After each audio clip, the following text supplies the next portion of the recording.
lonti kuma da mi wewe tala ramu chuti tala gan bu chuti tala meti lonti kuma da mi wewe tala ramu ner malaken yam de ner mandera o kanaz dialen kon tilian karwashni kanwar online tv mi jiram jidit ke jan gwasame de jete jan ojin nywaga kanetin kokien tin kon tin waga jan o de lere de kan kaling kanwar online tv ler balinga jan gwasame chala den o shimurleni shika mandang ro shikan kanak ajan ler dan balinga jan gwasame ngay kono no shana roy mission me kono la no shala do de murleni ki murleni ti shop ka kurdang bakel chika kaire rop anika gwase dane cha christmas chaja tokaja chala do riya ma toga re wech bor bana jelinkel en rachame mi jiram jidit de jiti jeno jin nyoga kanasen kokien ka chungna kel kan war online tv ko balertin kon tin gorko de lianka keten twok dar ka chwanonga ka gwasa danen chika ben kaja kajan gwasa me shit kame shia ngajo no shimorleni chika kach rar ki ngwene kien mi shia lerni am shia jeling shia ngajo no shi nasen kon tintere wecha ka jongle shi kan right ka ji pi bor no te kariek mi bebere weida ka shuji pi bor chu kan lada no kan ngwana dialan kon tin dewen thong mi chaga kapchong antamen lerling kon ga jan gwasame jen o shi kan nasen kon tilla morleni ke jaba shi kan mandang ro shi kan nagan tama shala de nono kan menato shi ka wonger ke pan ke belen shiw re kani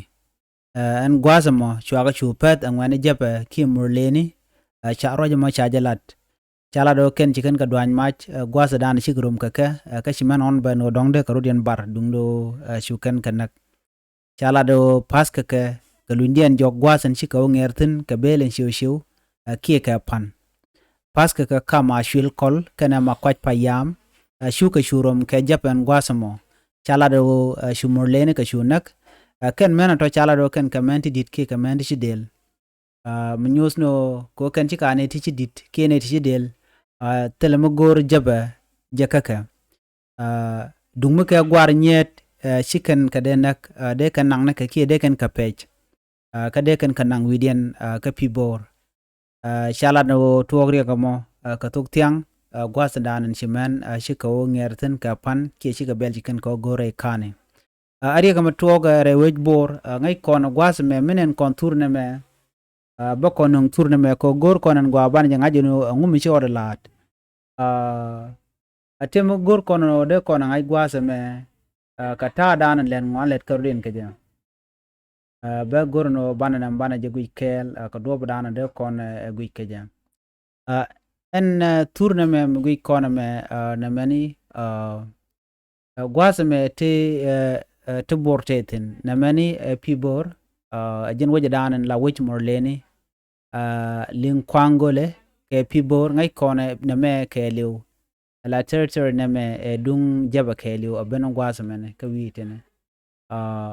ngai kone tieng ne kan ka poshala ki mishi wona ka kobo biojek ala witin kone chui ke jan gwasa me ke jaba jonglei chuje long ke jaba ngai kone bo en gwaza me chika mete bor gwasa mene adi en gwasa me bor ala tiaga lunko beken weje me beken mala attack ki beken gor beken naw nekten jan gwasa me tuogre tenona rewe ka bor gwasa me ambor ko tiega kan pibor kan ngane titi te gwasa me ka be bor ki ke pibor agane nasen kon tila na wiya naka ka kan gor kan gwar nyet ki gad tiene kana hok kamech ene mi kana jego la kana gor no bikana nang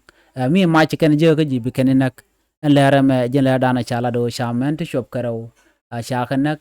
kana tin kon tin ngai kon ke la kana da ning shiang la murlene shit kami shaling ga jaro jame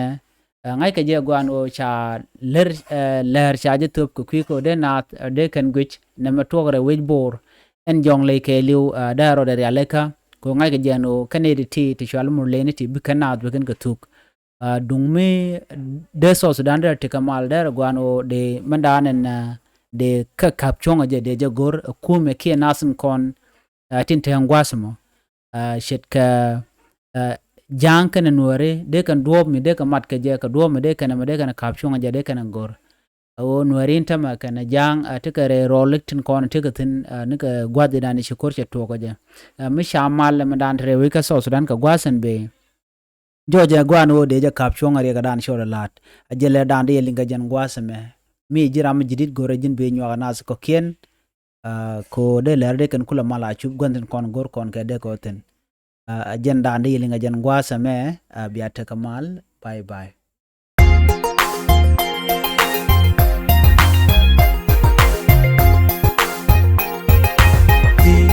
kumadami wewe tala rambu chuiti tala ganmi bichuiti tala meti bilonti kumadami wewe tala rambu chuiti tala ganmi bichuiti tala meti bilonti kumadami wewe tala rambu chuiti